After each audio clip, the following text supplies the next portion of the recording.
Sheikh chilli की अपनी बूढ़ी माँ से तकरीबन रोज ही शामत आई रहती थी। उसकी बूढ़ी माँ शेख चिल्ली के मोटे दिमाग और हर वक्त ख्याली पुलाव पकाते रहने की वजह से हर वक्त उसे डांटती फुनकारती रहती थी। बूढ़ी माँ के लिए शेख चिल्ली किसी काम का नहीं था। जब उसकी बूढ़ी माँ उसे किसी काम से बाहर भेजती तो वो हर काम बिगाड़ कर ही वापस आता था, जिससे उसकी बूढ़ी माँ उस पर हर वक्त गुस्सा हो जाती और शेख चिल्ली की फिर से शामत आ जाती, जिससे उसकी बूढ़ी माँ उस पर और गुस्सा हो जाती और शेख चिल्ली की फिर से शामत आ जाती। शेख चिल्ली अपनी माँ की डांट फटकार से बचने के लिए घर से बाहर निकल जाता और सारा दिन गलियों बाजारों में आवारागर्दी करता रहता था। वह रात गए ही लौट कर आता था, जब तक उसकी माँ उसका इंतजार कर के सो चुकी होती थी। रात को देर से सोने की वजह से शेख चिल्ली उस वक्त तक नहीं जागता था जब तक सूरज उसके सर पर न आ जाता या उसकी बूढ़ी माँ उसे झाड़ू से मार कर न जगाती। आज भी शेख चिल्ली बेफिक्र होकर सोया हुआ था। सूरज कब का उसके सर पर आ चुका था, लेकिन वो सहन में चारपाई पर चादर ओढ़े जोर से खर्राटे लेकर गहरी नींद सो रहा था। उसकी बूढ़ी माँ झाड़ू से घर की सफाई कर रही थी। उसने कई बार शेख चिल्ली को आवाजें देकर जगाने की कोशिश की थी, लेकिन शेख चिल्ली जैसे जागने का नाम ही न ले रहा था। ये निकम्मा कामचोर इस तरह से नहीं जागेगा। गजब, खुदा का सूरज सर पर आ गया है और ये जागने का नाम ही नहीं ले रहा है। अब मुझे इसे खुद ही जगाना पड़ेगा। शेख चिल्ली की बूढ़ी माँ ने शेख चिल्ली की जानिब तेज नजरों से देखते हुए कहा और फिर वो झाड़ू लेकर शेख चिल्ली की जानिब बढ़ी। चारपाई के करीब जाते ही वो शेख चिल्ली की फैली हुई टांगों पर जोर से झाड़ू मारने लगी। उठो निकम्मे कामचोर, दिन निकल आया है।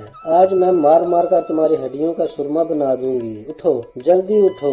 बूढ़ी माँ ने शेख चिल्ली की टांगों पर जोर से झाड़ू मारते हुए चीख कर कहा तो शेख चिल्ली हड़बड़ा कर चीखता हुआ उठ बैठा। अरे क्या कर रही हो माँ, मैं उठ गया हूँ। अरे शेख चिल्ली ने खुद को झाड़ू से बचाने की कोशिश करते हुए कहा, लेकिन उसकी बूढ़ी माँ बेहद गुस्से में थी। उसने अब शेख चिल्ली को और ज्यादा जोर से झाड़ू से मारना शुरू कर दिया। आज मैं तुम्हें नहीं छोड़ूंगी। तुमने मेरा जीना हराम कर रखा है। तुम न किसी काम के हो और न काज के, बस तुम सिर्फ दुश्मन अनाज के बने हुए हो। मैं सारा दिन लोगों के घर साफ सुथराई का काम करती हूँ, बर्तन मांजती हूँ और तुम दिन भर गलियों बाजारों में आवारागर्दी करते रहते हो। आज मैं तुम्हारे हाथ पैर तोड़कर तुम्हें इसी बिस्तर पर डाल दूंगी, फिर देखूंगी कि तुम किस तरह से बाहर जाते हो और आवारागर्दी करते हो। बूढ़ी माँ ने गुस्से से शेख चिल्ली पर ताबड़तोड़ झाड़ू बरसाते हुए कहा और बेचारे शेख चिल्ली की चीखें निकल गई। बस करो माँ, मैं अब कहीं नहीं जाऊंगा। सारा दिन तुम्हारी खिदमत करूंगा। तुम जो कहोगी वही करूंगा। माँ मत मारो माँ, शेख चिल्ली ने खुद को झाड़ू से बचाते हुए चीख कर कहा और उसकी बात सुनकर शेख चिल्ली का माँ का हाथ रुक गया। क्या तुम सच कह रहे हो? क्या वाकई अब तुम मेरी हर बात मानोगे?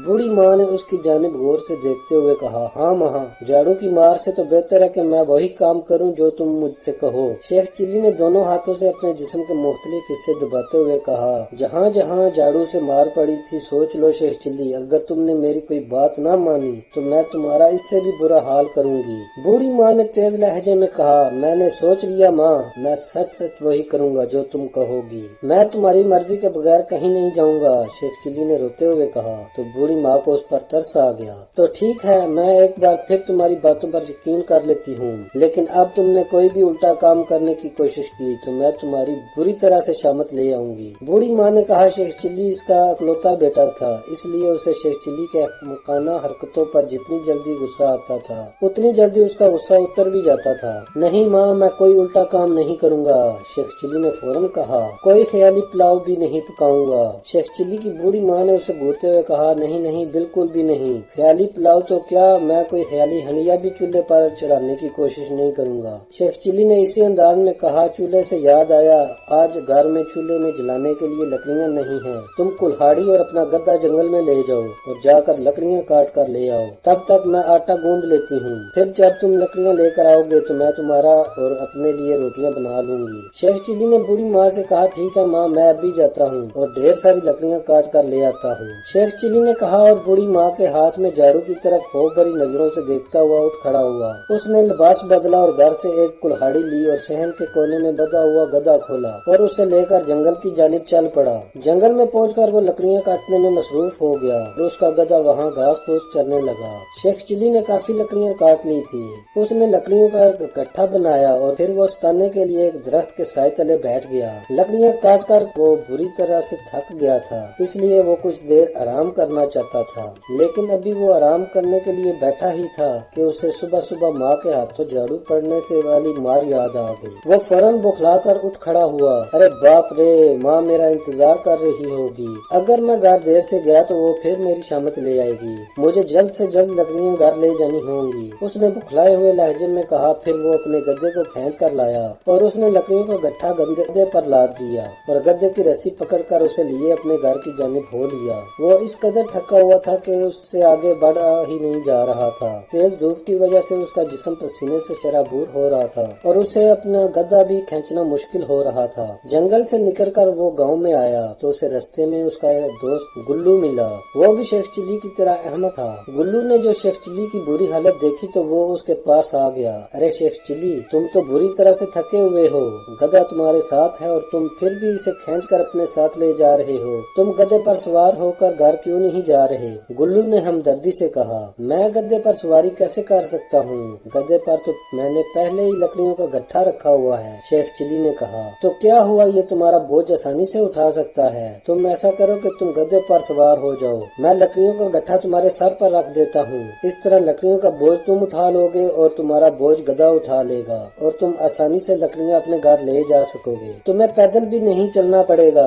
گلو نے اسے مشورہ دیتے ہوئے کہا۔ شیخ چلی کو اس کا مشورہ پسند آیا۔ اس نے فوراً گلو کی مدد سے گدھے کی کمر سے لکڑیوں کا گٹھا اتارا اور اچھل کر گدھے پر سوار ہو گیا تو گلو نے لکڑیوں کا گٹھا شیخ چلی کے سر پر رکھ دیا۔ شیخ چلی بے حد خوش تھا کہ اب اسے چلنا نہیں پڑے گا اور وہ لکڑیوں کا گٹھا بھی اپنے ساتھ لے جا سکے گا۔ تو اس نے گلو کا شکریہ ادا کیا جس نے اسے واقعی تھکنے سے بچا لیا تھا۔ چنانچہ شیخ چلی لکڑیوں کا گٹھا سر پر اٹھائے گدھے پر سوار گھر کی جانب ہو لیا۔ وہ کھیتوں سے نکل کر ایک میدانی علاقے میں آیا تو اسے اس کا ایک پرانا دوست شبو مل گیا جو بے حد شریر تھا۔ اس نے جو شیخ چلی کو گدھے پر سوار اور اس کے سر پر لکڑیوں کا گٹھا دیکھا تو وہ شیخ چلی پر ہنسنا شروع ہو گیا۔ ہنس کیوں رہے ہو؟ شیخ چلی نے اسے ہنستے دیکھ کر برا سا منہ بناتے ہوئے کہا، میں تمہاری حماقت پر ہنس رہا ہوں شیخ چلی۔ اس کے دوست شبو نے ہنستے ہوئے کہا، حماقت؟ کون سی حماقت؟ شیخ چلی نے حیرت بھرے لہجے میں کہا، تم گدھے پر سوار ہو اور تم نے اپنے سر پر لکڑیوں کا اتنا زیادہ بوجھ اٹھایا ہوا ہے۔ ایک تو تمہارا گدھا پہلے ہی کمزور ہے، اوپر سے تم نے اس بیچارے پر اتنا زیادہ بوجھ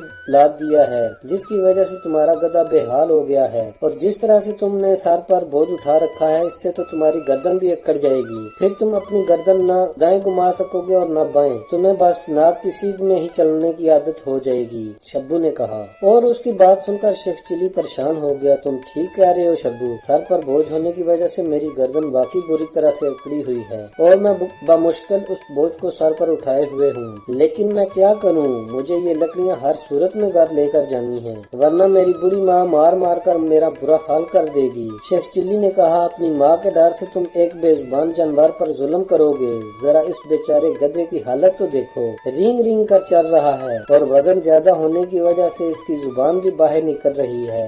یہ تمہارا بوجھ اور تمہارے سر پر لکڑیوں کے اتنے بڑے گٹھے کا بوجھ اٹھائے اس طرح سے چلتا رہا تو یہ ضرور کہیں نہ کہیں گر جائے گا اور ہلاک ہو جائے گا۔ شبو نے کہا تو شیخ چلی اور زیادہ پریشان ہو گیا، گدھے پر تو صرف میں بیٹھا ہوں اور لکڑیوں کا گٹھا تو میں نے اٹھایا ہوا ہے، اس کا بوجھ تو میرے سر پر ہے، مگر اب میں کیا کروں، میری گردن تو اکڑ گئی ہے۔ شیخ چلی نے کہا، اس کا میں تمہیں ایک آسان حل بتاتا ہوں، اس طرح تم بھی گھر پہنچ جاؤ گے اور تمہارا گدھا بھی، نہ تھکو گے اور نہ تمہارا گدھا تھکے گا۔ شبو نے شرارت بھرے لہجے میں کہا، اور جلدی بتاؤ دوست، میں اپنے گدھے سے بے حد پیار کرتا ہوں، میں اسے مرنے نہیں دینا چاہتا۔ شیخ چلی نے کہا، نیچے اترو اور اپنے سر سے لکڑیوں کا گٹھا اتار کر نیچے رکھ دو، شبو نے کہا۔ اس کے چہرے پر شرارت کے تاثرات صاف دکھائی دے رہے تھے جنہیں شیخ چلی جیسے موٹے دماغ والا نہیں دیکھ سکتا تھا۔ شیخ چلی نیچے آ گیا اور شبو کی بات مان لی اور گدھے سے اس نے لکڑیوں کا گٹھا بھی زمین پر ڈال دیا۔ شبو نے کہا، میرے پاس ماچس ہے، تم ان خشک لکڑیوں کو آگ لگا کر جلا دو اور کچھ ہی دیر میں یہ لکڑیاں جل کر راکھ بن جائیں گی، پھر تم راکھ اٹھانا اور ایک تھیلی میں ڈال لینا، چھوٹی سی پوٹلی کا وزن کم ہوگا، تم وہ تھیلی لے کر گدھے پر سوار सवार हो जाना, इस तरह न तुम्हें बोझ उठाना पड़ेगा और न ही तुम्हारे गधे को, और तुम दोनों इत्मीनान से घर भी पहुंच जाओगे। शब्बू ने मुस्कुराते हुए कहा, ओह ये तो बहुत आसान तरकीब है, मैं लकड़ियाँ नहीं तो लकड़ियों की राख ही ले जाऊंगा। मेरी माँ लकड़ियों की राख देखकर मुझे ये तो नहीं कहेगी कि मैं निकम्मा और कामचोर हूँ, वो मुझसे बेहद खुश होगी। शेख चिल्ली ने खुश होते हुए कहा, वो इस कदर अहमक था कि उसे समझ ही नहीं आ रहा था कि उसका दोस्त शब्बू उससे शरारत कर रहा है और उसकी शरारत से शेख चिल्ली की शामत आ सकती थी। तो फिर लगा दो आग लकड़ियों को, शब्बू ने इसी तरह मुस्कुराते हुए कहा। हाँ जरूर, नेक काम में देर नहीं करनी चाहिए, माँ भी मुझे यही नसीहत करती है कि बेटा नेक काम में देर न किया करो। शेख चिल्ली ने कहा तो शब्बू ने बनते हुए लकड़ियों को आग लगा दी। लकड़ियाँ खुश्क थी, उन्होंने जल्द ही आग पकड़ ली। कुछ ही देर में लकड़ियाँ जलकर राख बन गई। शेख चिल्ली के पास एक थैली थी, उसने शब्बू के कहने पर थैली राख से भरी और गधे पर सवार होकर शब्बू की हमदर्दी का शुक्रिया अदा किया और खुश खुश अपने घर की तरफ रवाना हो गया। घर पहुंचकर उसने गधे को सहन के एक कोने में बांधा तो उसकी माँ जो चूल्हे के आगे आटा गूंदे बैठी उसका इंतजार कर रही थी, उठ खड़ी हुई। खाली हाथ क्यों आए हो? लकड़ियाँ कहाँ हैं? शेख चिल्ली की बूढ़ी माँ ने पूछा।